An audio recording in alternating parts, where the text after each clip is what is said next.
السلام علیکم ورحمۃ اللہ وبرکاتہ اعوذ باللہ من الشیطان الرجیم بسم اللہ الرحمن الرحیم رب اشرح لی صدری ویسر لی امری واحلل عقدۃ من لسانی یفقهوا قولی وقل جاء الحق وزهق الباطل ان الباطل كان زهوقا۔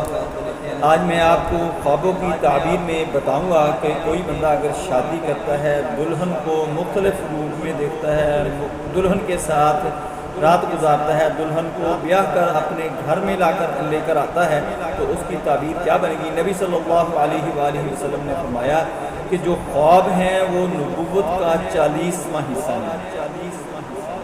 خواب 3 اقسام کے ہوتے ہیں، ایک نفسانی خواب ہوتا ہے، دوسرا شیطانی خواب ہوتا ہے، تیسرا رحمانی خواب ہوتا ہے۔ نفسانی خواب وہ ہوتا ہے جو ہم سارا دن سوچتے رہتے ہیں، وہی رات کو خواب کے اندر دیکھتے ہیں۔ شیطانی خواب وہ ہوتا ہے جو